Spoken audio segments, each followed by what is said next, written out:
There are 35 Power 4 teams that are still alive in the college football playoff hunt. A lot of them, they're long shots, but technically do still have a chance. We're going to go through the entire playoff picture here. Again, we're just looking at the Power 4 teams this week. There are 35 of the 69, I think, Power 4 teams. If you throw Notre Dame in there, then it would be 36 of 70. So yeah, about half the teams have been eliminated after week 9. So before we get into the new eliminations, these are the teams that were eliminated last week. So we already had a bunch of teams, but we've got several more this week. Here they are: Baylor, Illinois, Iowa State, Kansas, LSU, Minnesota, NC State, Northwestern, Stanford, and UCLA. And it looks like I put Minnesota on there twice on accident, but anyways, didn't mean to double eliminate them. Baylor can't really, not really a chance for them to win the Big 12. Illinois can't really win the Big 10. LSU with 3 conference losses now. They are, they're out of it really. Don't really see any path for them. None of these teams have a chance. They can't. If they win out, they can't. They're not going to be ranked high enough to get an at-large spot, and they've been eliminated from their conference races unless we just see complete absolute chaos, which I don't think I think it's going to be too much chaos. You would need too much chaos for any of these teams. So these teams all have been eliminated. Now let's get to the teams that are still alive. Look at the updated playoff picture, and we will start with the teams that must win their conference. So these teams have to win their conference to make it into the college football playoff. Arizona State, Cal, Duke, Kansas State, SMU, TCU, Utah, Virginia Tech, and Wake Forest. So all of these teams have 2 or fewer conference. I think Duke only has 1 conference loss. So yeah, all these teams have 1 or 2 conference losses. SMU only has 1 conference loss, but their only path is to win their conference. So you look into the Big 12 like Arizona State, they're going to need some help to get into the Big 12 championship, but it's possible. 2-loss team could get in. I think it's going to be tough, but they could get in. SMU and Duke, maybe they don't need as much help with only 1 loss in the ACC, but obviously they're going to have to win out. And I would say for the most part, yeah, all these teams have to win out, and they have to win their conference. So it's, all these teams probably are eliminated. I look at Arizona State, I look at Utah. I think those teams have potential, maybe even TCU, to run the table in the Big 12.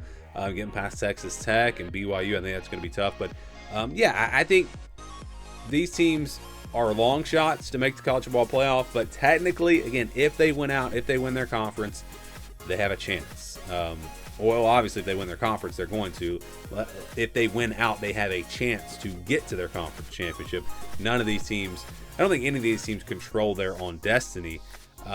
Maybe SMU. No, I would say even SMU does not. So, these teams have to win out and hope they get to their conference championship and then, of course, win that game. Now, these teams are still alive for at-large bids in the ACC. Georgia Tech, Louisville, Miami, Pittsburgh, Virginia.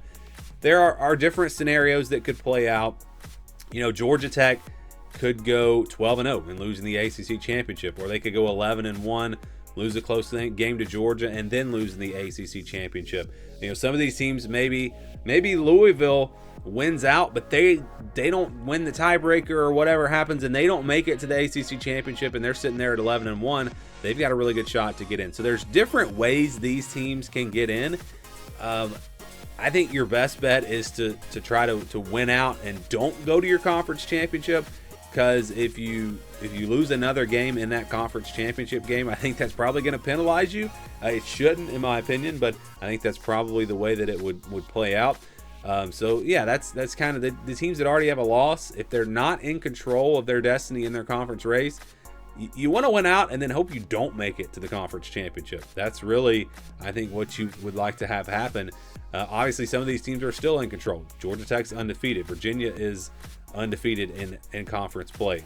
BYU still undefeated in conference play. Cincinnati still undefeated in conference play. So, most of these teams, I would say, almost all of these teams, their shot to really get in is going to be to win out and win their conference championship. Or let's just say win their conference championship. BYU could lose on the road at Texas Tech, but still get to the Big 12 championship with 1 loss, and then if they win that game.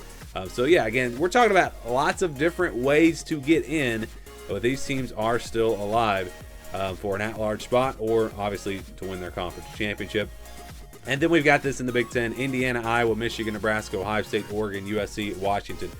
Perfect example. If Nebraska wins out, but they don't go to the Big Ten championship, they've got a good shot at 10-2. I don't know if the resume would be enough, but they've got a shot. Same thing with Iowa. I don't think a two-loss conference team, or a team with 2 conference losses, I don't think that team's going to get into the Big Ten championship, because you've got Oregon, Ohio State, and Indiana. Out of those 3 teams, I think 2 of them will either be undefeated or have 1 loss. So a 2-loss team, they're just not going to get in. So you have to hope for that at-large spot.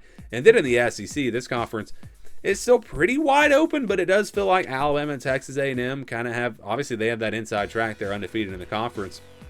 If they trip up, it does open the door for a Georgia or an Ole Miss or whoever. But these teams, again, still have a chance to. These are your, because we don't have any SEC teams that have to win their conference to get in. We have these 9 teams that can get in by winning the conference or potentially as an at-large team. So, 9 teams still alive in the SEC, and they're still alive to win the conference or also get in as an at-large team. So that's kind of where we're at right now. Again, 35 teams are still alive. And if the favorites went out, look, I was going through all the scenarios. If the favorites went out, we're going to see something unprecedented, because we're going to see a bunch of 1-loss teams. I mean, that's the way that it's looking if you look at who should be favored in these games. So this is what the bracket would look like. Ohio State's going to be favored in the rest of their games. Alabama's going to be favored in the rest of their games. Texas A&M's going to be favored in the rest of their games up until the SEC championship. And there is even a possibility, if the Aggies continue to look good, they might be favored in the SEC championship. And then obviously they would go to number 2 or maybe even number 1. It's hard to say what Vegas would do right now. I think the name brand of Alabama probably means that they would be favored. And then Indiana, I think this is the biggest lock in all of for any team to get to the playoff. They are a lock to get in. They should go 12-0. Even if they lose a game, though, they're going to be there at 11-1. And I think Ohio State, though, would be favored in the Big Ten championship. So those would be your top 4 teams, all of them with 1 loss. Ohio State, though, undefeated. Then you go through the rest of these teams. Georgia's going to be favored in the rest of their games. They would finish 11-1. Ole Miss will be favored in the rest of their games. They would finish 11-1. Miami will be favored in the rest of their games. They would finish 12-1. ACC champs. Oregon will be favored in the rest of their games. They would finish 11-1. Texas Tech would be favored in the rest of their games. They would finish 12-1, Big 12 champs. And for those of you wondering, where's BYU, where's Cincinnati? BYU will be an underdog on the road at Texas Tech. And then, if all the favorites went out, they will then be an underdog in the Big 12 championship. I don't think their resume is going to be enough to get them in if they have 2 losses. But it's at least a discussion. It's at least something to look at. Again, that's my personal opinion with what the committee is going to do. Tennessee, if they win out, they will finish 10-2. They're going to be favored in the rest of their games. And what's interesting is if Vanderbilt gets past, Vanderbilt, the SEC is really interesting. Vandy, I think, will be an underdog. They're obviously going to be an underdog against Texas. But if they win that game, and then let's say they lose to Tennessee, they're sitting there at 10-2. Who gets in between a 10-2 Vanderbilt and a 10-2 Notre Dame? I think we're going to have some really big arguments. It looked like we were going to see 9-3 teams get in the playoff. Now I think, and this is what I thought originally in the preseason, now I think we're going to see 10-2 teams get left out. And maybe even someone brought this up in a comment in one of the videos. What if Houston wins out? They're 11-1. They don't go to the Big 12 championship. Their resume's not going to be great. I could see a 10-2 Tennessee, Notre Dame over an 11-1 Houston. So somebody's going to be mad. Let's just put it that way. There's going to be some angry fans at the end of the day. Will all these favorites win out? Probably not, but it's also kind of hard to find the losses for these teams. And so, I don't know what's going to happen. It's going to be very interesting. I do think it's more likely, though, that we see 10-2 teams left out than 9-3 teams getting in, unless those 9-3 teams won their conference.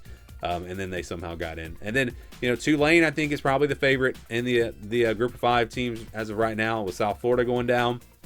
Again, I don't. That's a tough one to try to figure out, but I do believe they probably would be the favorites in the rest of their games. So that's the updated playoff picture. Give me your comments, your thoughts down in the comments below.